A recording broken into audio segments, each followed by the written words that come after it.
자, 오늘은 창세기 강의 37번째 시간으로 여호와를 믿으니 이를 의로 여기시고 라는 제목으로 말씀을 나누겠습니다. 믿음이라는 주제는 그리스도인이라면 결코 빠뜨릴 수 없는 주제 중에 하나입니다. 그리고 이 믿음은 굉장히 양면성을 가지고 있죠. 어떻게 보면 굉장히 쉬운 면이 있습니다. 그러나 또 다른 한 면은 또 굉장히 어렵습니다. 믿음이 어떻게 해서 어떤 면은 쉽고 어떤 면은 어려울까요? 히브리서 11장 1절 말씀은 믿음은 바라는 것들의 실상이다 라고 말씀하시지 않았습니까? 그러니까 믿음이 뭐예요?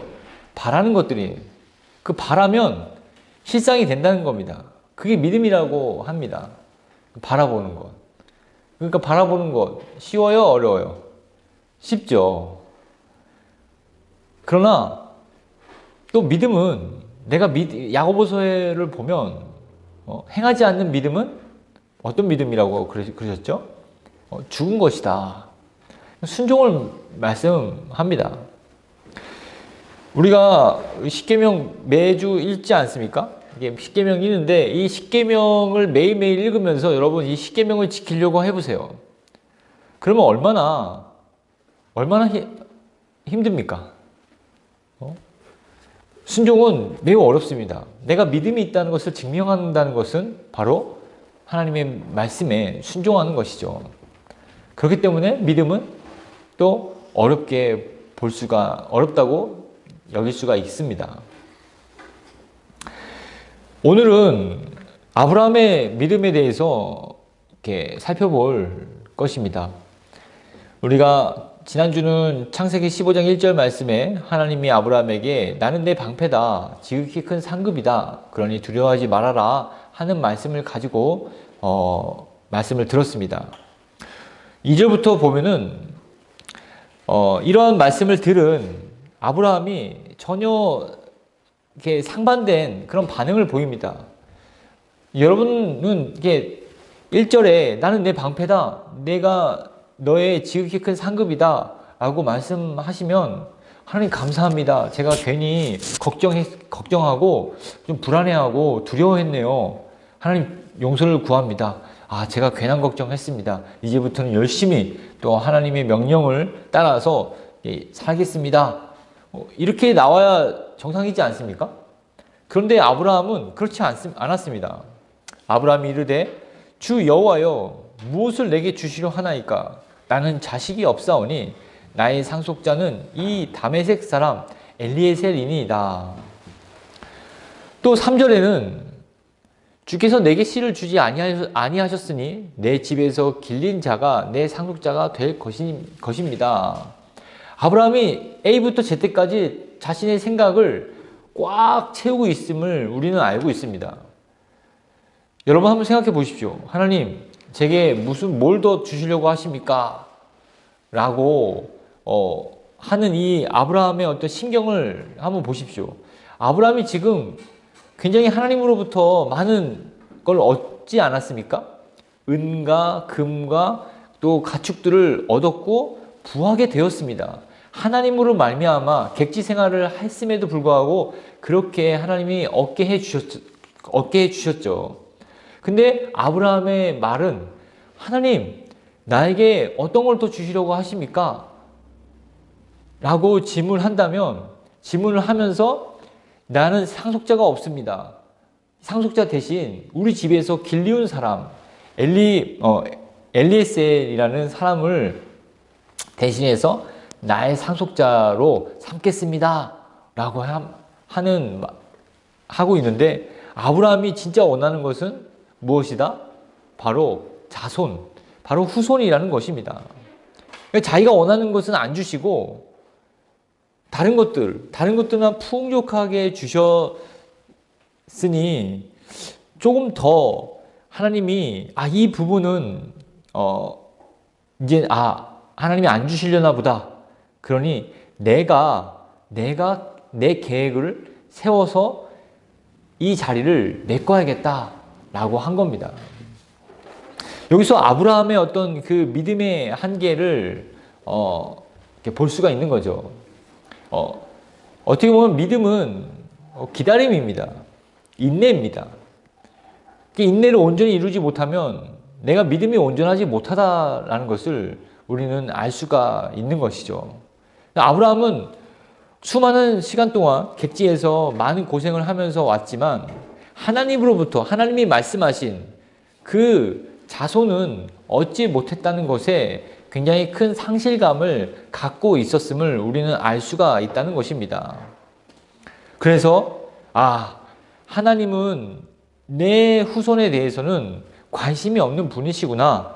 이제는 내가 직접 이 부분을 내 계획을 세워서 이뤄 나가야겠다라고 생각을 한 것입니다. 굉장히 위험한 생각이죠. 여러분, 이런 생각을 계속 꼬리에 꼬리를 잡고 가다가 자신도 모든 것을 잃고 자신의 자식마저도 다 잃게 하는 그런 사람이 있지 않습니까? 그게 누굽니까? 바로 사울이죠. 사울은 자신이 왕이 되었습니다.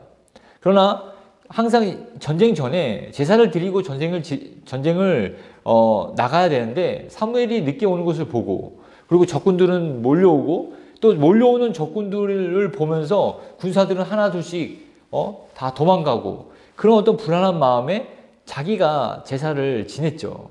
그런 잘못을 범했습니다. 지금 아브라함도 뭐 사울과 다를 바 없는 그런 생각에 사로잡혀서 이제는 내 계획대로, 내 생각대로, 그리고 내 마음대로 이 부분은 하나님이 놓치고 계시고 있구나. 하나님이 생각하지 않고 계시고 있구나. 그러니 내가 나설 차례다. 내 계획대로 할 그런 영역이구나 라고 생각을 한 것입니다. 여러분, 우리도 이런 점들이 우리 삶에 너무 많이 있지 않습니까? 하나님은 이것까지 생각하지 못할 거야. 또 하나님은 이것은 또 나에게 맡겨 주시겠지. 또 이건 내가 해야 되겠지. 라고 하는 부분들이 우리 삶에도 굉장히 많이 있다는 것을 우리는 볼 수가 있습니다. 그러나 하나님은 모든 계획이 완벽하게 갖고 계신 분이십니다. 그 모르시고 간과하신 게 아니라 때가 이르지 않았기 때문에 그 부분은 조금 더 기다리고 또 그 세월을 보낼 수 있도록, 그리고 이 아브라함의 믿음을 위해서 더 온전해지기 위해서 하나님은 더 시간을 늦추신 것입니다. 그래서 이런 하나님은 아브라함의 이런 말을 듣고 아브라함에게 이렇게 말씀하십니다. 그 사람이 내 상속자가 아니라 내 몸에서 날 자가 내 상속자가 되리라 하시고, 매우 정확하고 분명한 말씀을 하십니다. 엘리에셀, 그 사람이 내 상속자가 아니다. 네 생각은 틀렸다. 너의 계획은 나와 다르다. 너가 그대로 진행을 한다면 전혀 내 뜻에 부합한 것도 아니요 내게 순종하는 것이 아니다 라고 말씀하고 계십니다. 반드시 내 몸에서 날 자가 내 상속자가 될 것이다. 그리고 나서 아브라함을 장막에서 불러내서 밖으로 나와서 하늘을 보여주십니다. 그리고 하늘을 우러러 무뼈를 셀 수 있나 보라. 그리고 내 자손이 이와 같을 것이다. 우리 서울에 살고 있으니까 하늘을 봐라. 뭐 몇 개 없는데요. 말이 안 되죠. 우리가 조금 뭐 외곽만 가더라도 별들이 또 많이 볼 수 있지 않습니까? 정말 전 진짜 한 근 10년 사이에 그렇게 많은 별들을 볼 수 있는 것을 못 본 것 같아요. 저 어렸을 때 시골만 가더라도 진짜 와 쏟아지겠다 그런 느낌이 들 정도의 하늘을 볼 수 있었는데, 그런 별이죠. 그런 하늘이죠. 그런 어떤 별들을 보여주는 거죠. 별들을 과학자들이 그럽니다. 별들은 세지 못한다. 계속 이렇게 너무 많기 때문에. 아브라함도 늘 그렇게 봐왔던 별이지만 그 별들이 하나님의 약속의 상징이 되었습니다. 그 약속의 상징이 된 그 별들로 인해서 아브라함은 항상 약속을 기억할 수 있게 되었던 것입니다. 여러분, 너무나 같은 별인데도 불구하고 내가 보는 것과 하나님이 가리켜서 하나님과 함께 그 약속의 어떤 증표가 된 그러한 어떤 그 별이 그 차이를 여러분 아십니까?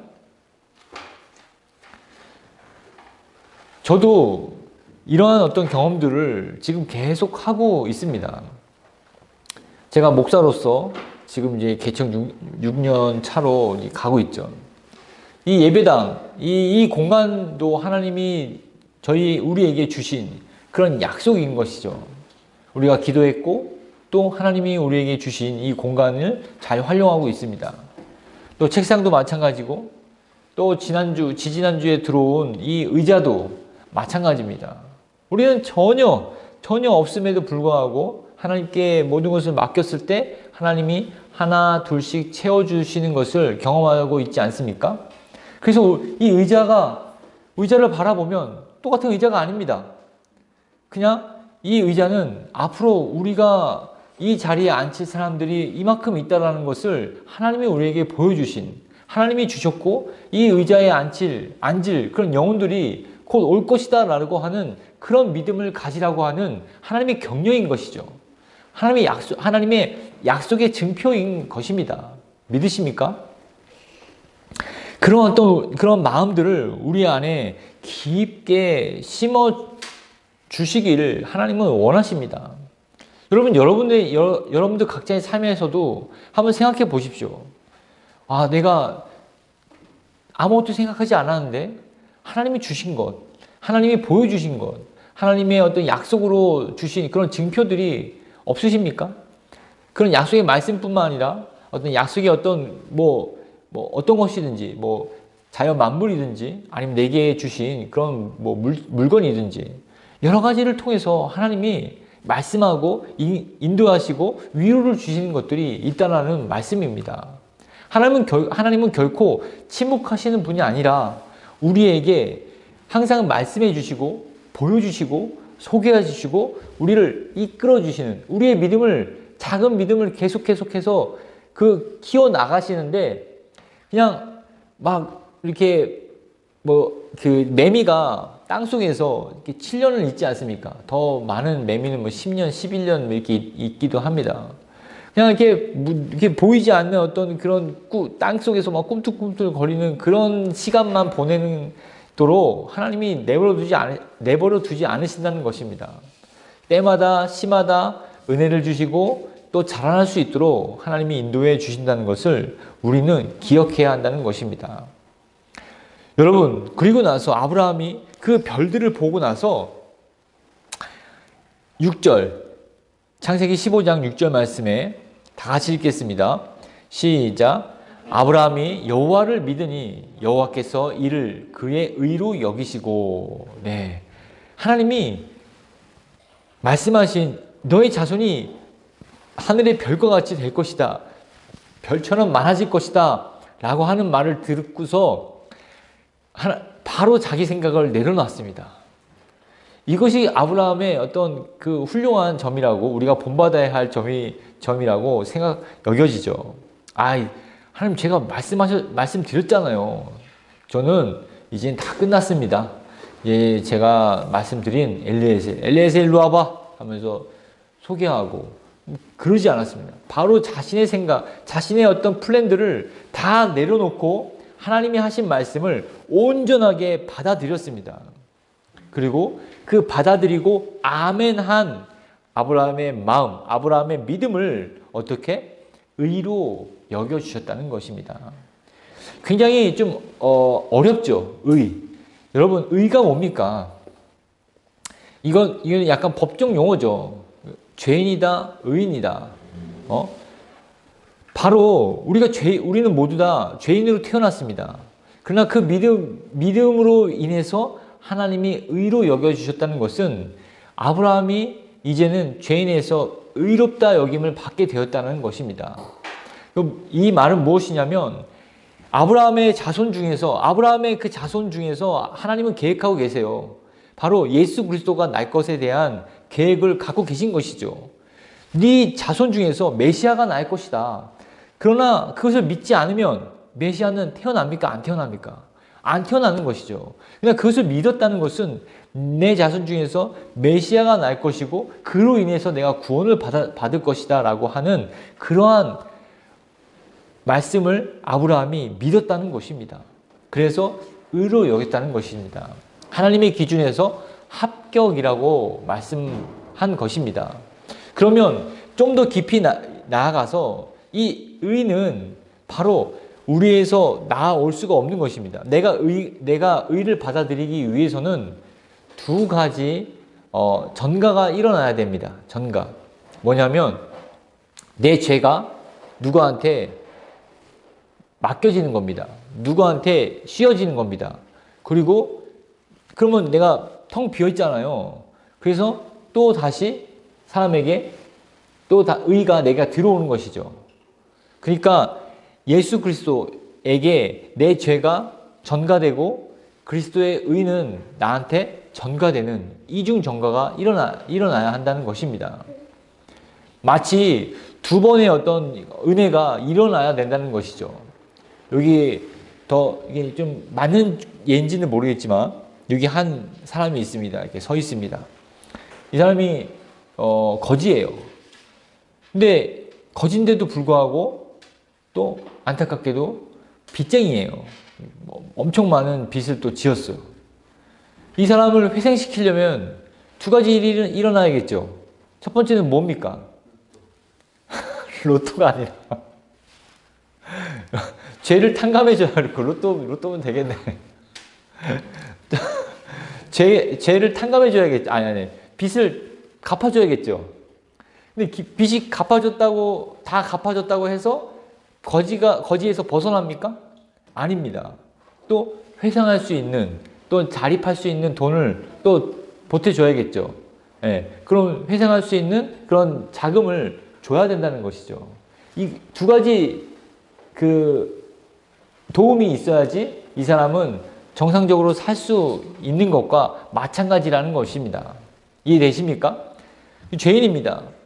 그래서 이 죄가 탕감받아지고 그리고 내가 이 죄인이 의인으로 살기 위해서는 또다시 의가 내게 들어와야 된다는 것입니다.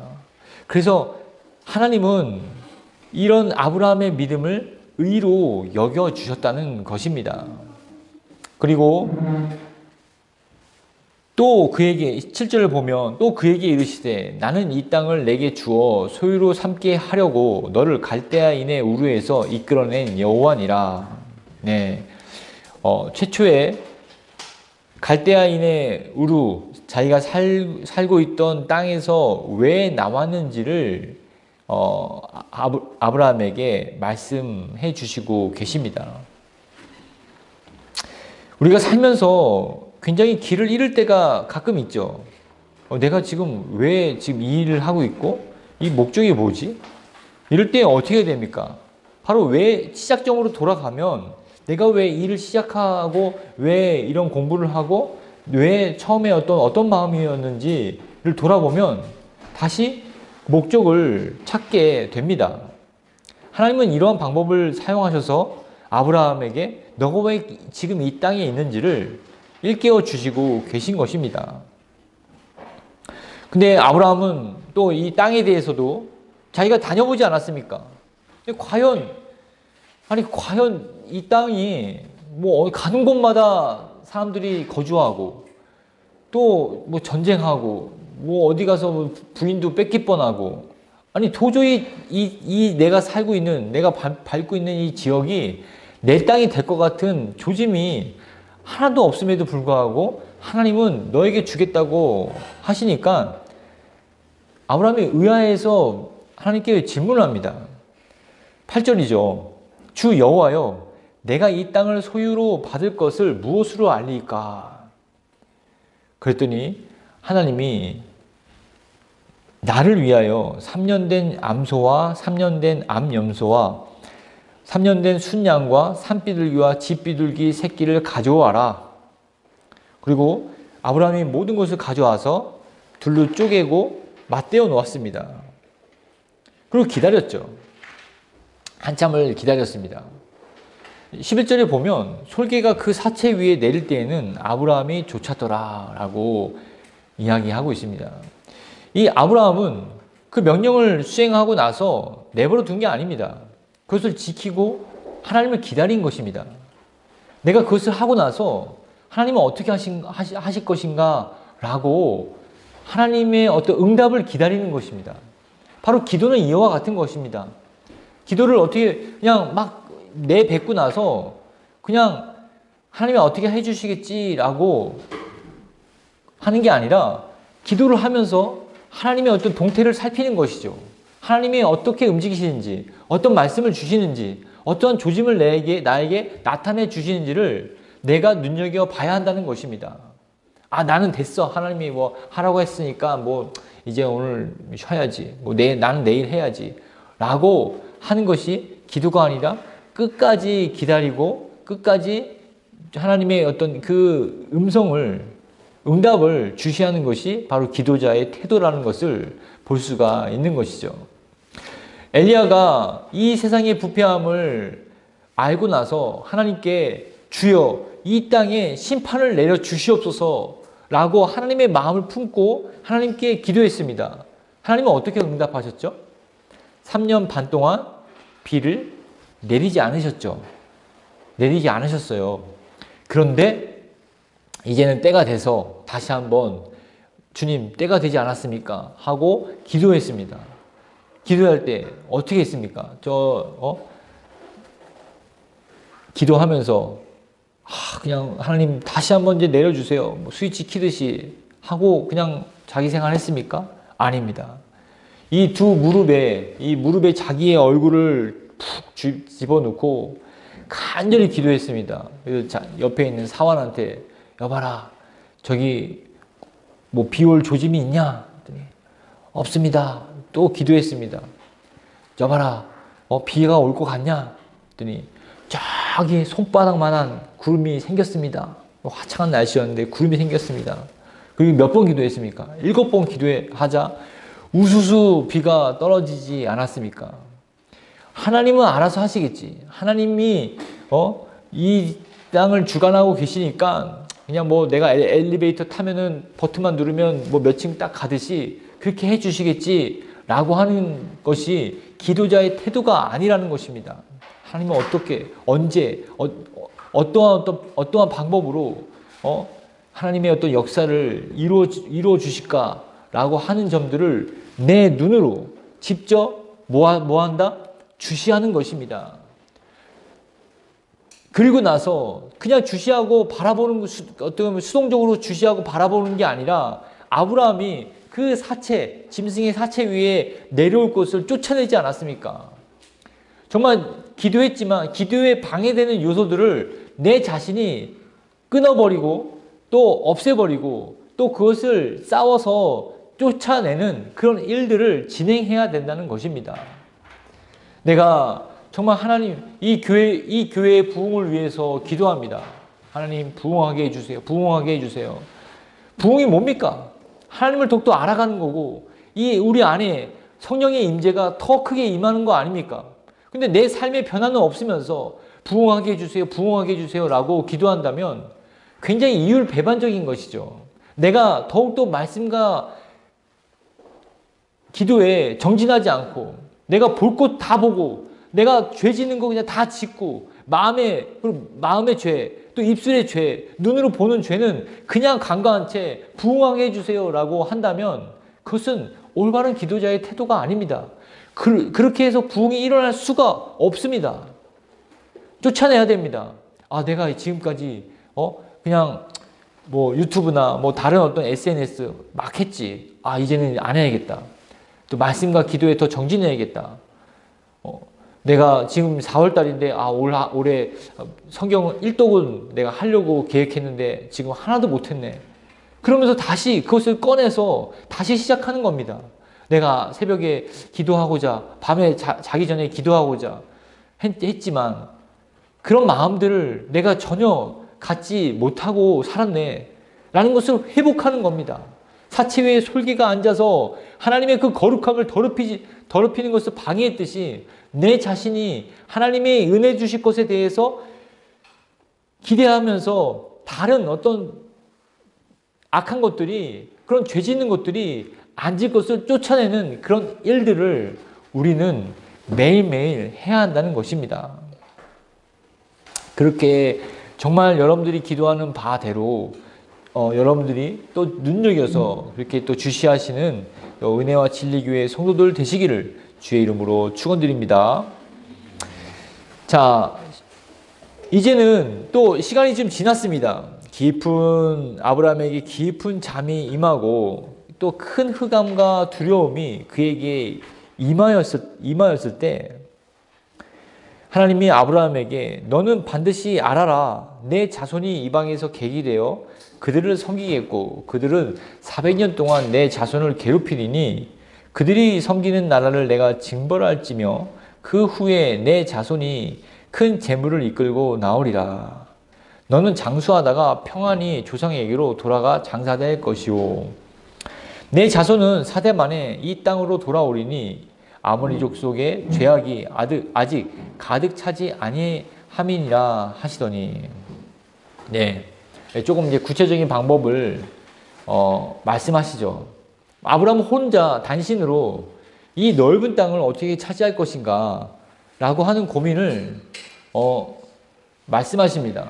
430년 후에 차지하게 될 것인데 다른 나라의 어떤 노예로 들어갔다가 거기서 나오게 될 것이다 라고 하는 구체적인 어떤 그런 이야기를 듣습니다.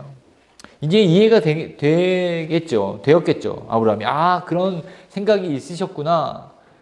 근데 노예로 된다라고 하는 어떤 불안감도 또 하나님은 아브라함에게 안심시켜 주시듯이 15절에 너는 장수하다가 평안히 조상에게로 돌아갈 것이다 라고 말씀하시면서 아브라함에게 안심을 시킵니다. 그리고 나서 창세기 15장 17절에 보면 같이 한번 읽겠습니다. 15장 17절 시작. 해가 져서 어두울 때 연기 나는 화로가 보이며 타는 횃불이 쪼갠 고기 사이로 지나더라. 네. 아브라함은 지금 뭐 하고 있습니까? 아브라함은 지금 두려움에 사로잡혀서 잠을 자고 있죠. 환상 중에 이렇게 보여주십니다. 그러나 보여주시지만 이 쪼갠 고기 사이로 지나갈 수 없는 누구만 지나갑니까? 바로 하나님만. 연기나는 화로와 또 횃불이 쪼갠 고기 사이로 지나갑니다. 여러분 아시겠지만 이 언약을 세울 때 고기를 쪼개서 양 갈래로 놓고 언약의 그 두 사람이 그 사이를 지나갑니다. 제가 몇 번 말씀드렸죠. 이것은 언약을 깬 쪽은 반드시 이 고기와 같이 죽음을 맞이할 것이다 라고 하는 피의 언약입니다.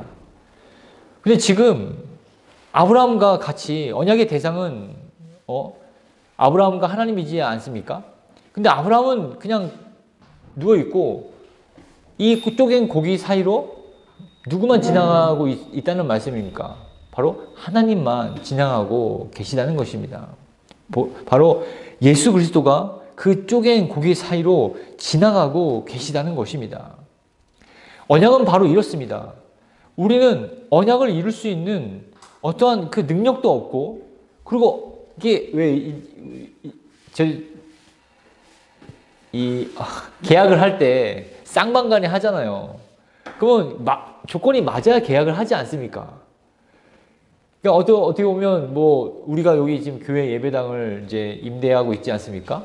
월세로 냅니다. 그럼 우리가 여기를 조건에 맞게 들어와서 이제 임대인과 임차인이 만나서 이렇게 교회를 쓰겠다, 교회 자리로 쓰겠다라고 해서 사용하고 있는 거잖아요. 수준이 맞아야 된다는 것이죠. 근데 이 하나님과 아브라함은 이 수준이 안 맞는 거예요. 맞을 수가 없는 것이죠. 일방적이어야지만 이 언약은 성취되는 것입니다. 여러분 한번 생각해 보십시오. 아브라함이 지금 이 언약에 대해서 내 자손으로 나올 것이다. 이 땅을 얻을 것이다. 내가 민족을 이루게 할 것이다. 별처럼 많은 자손을 얻게 될 것이다. 이 언약의 내용을 아브라함이 지킬 수 있는 게 있습니까? 하나도 없습니다. 정말 이렇게 자는 게 낫지. 가만히 있는 게 나은 것이 아브라함의 형편인 것입니다. 가만히 있는 게 도와주는 게 아브라함의 형편입니다. 그렇죠? 괜한 생각으로 이스마엘을 낳았다가 괜히 더 이렇게 힘들게 하지 않습니까? 정말로 우리 자신도 이렇다는 겁니다. 아브라함의 이야기가 바로 우리의 이야기예요. 하나님이 여러분과 이런 언약을 맺으십니다. 근데 우리가 하나님 앞에 그냥 죽은 듯이 가만히 하나님의 말씀, 하나님의 일하심, 하나님의 그 운행하심을 우리가 찬양하고 감사하고 영광 돌리는 것뿐만 우리가 할 일이지 다른 어떠한 일이 우리에게 주어진 것이 없다라는 것입니다. 이해되십니까? 이렇게 하나님의 어떤 그 영광스러움, 하나님의 일하심, 하나님의 그 신실하심, 하나님의 그 절대 주권 아래 우리는 다만 하나님의 그 사랑을 감사하고 찬양하는 것이 우리의 가장 큰 일이라는 것을 이 본문은 우리에게 말씀해 주고 계시다는 것입니다.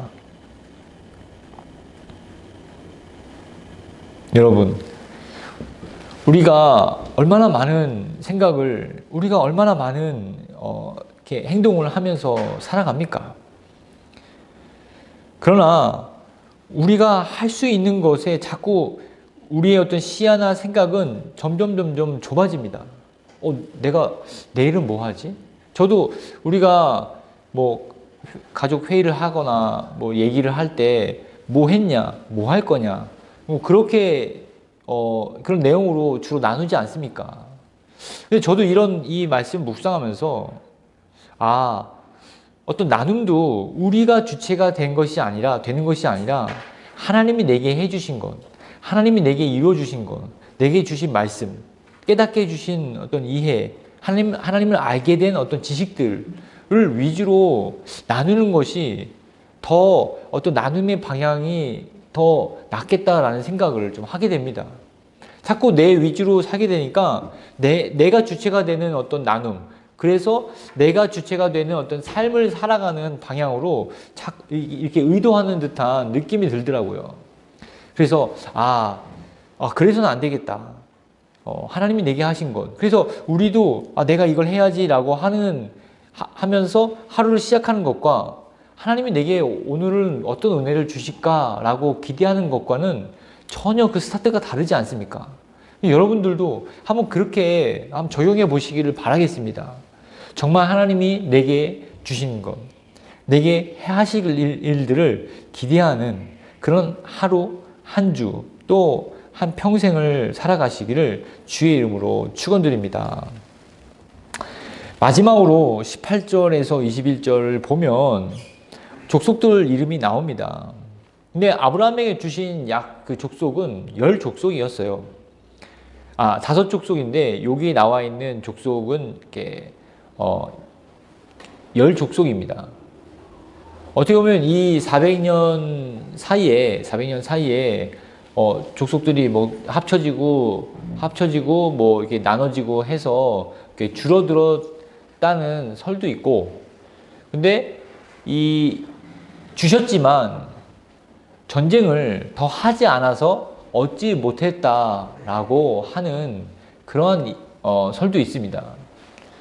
저는 약간 후자 쪽이지 않는가. 하나님은 더 큰 땅, 더 많은 땅을 주시고자 하셨지만, 우리가 사사기를 그 여호수아서를 읽어보면 여호수아가 여호수아 자신이 이제 말년에 이스라엘 민족들을 다 모아놓고 혼내지 않습니까? 왜 정복하지 않냐? 왜 나가서 싸우지 않냐?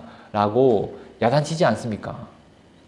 그런 어떤 정황을 봐서는 하나님은 우리에게 더 큰 것을 주시기를 원하시는데 그 당사자가, 언약의 당사자가 믿음에 부합지 않았기 때문에 더 적은 땅을 차지하게 되었다라고 판단됩니다.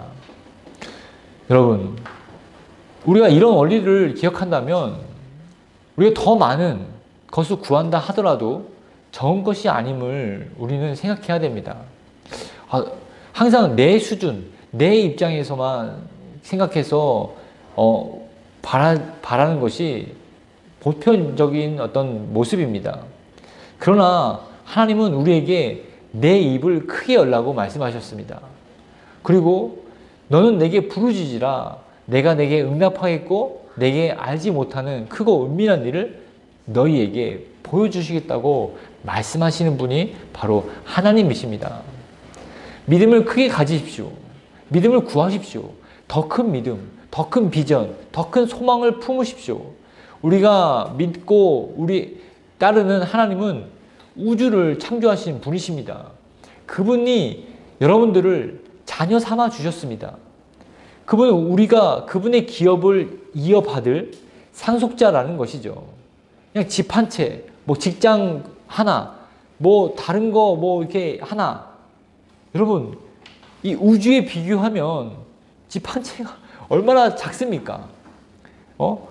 내 어떤 삶의 어떤 영역, 내가 내 능력으로 끼칠 영향력, 너무나 초라하지 않습니까? 우리가 구하는 것들은.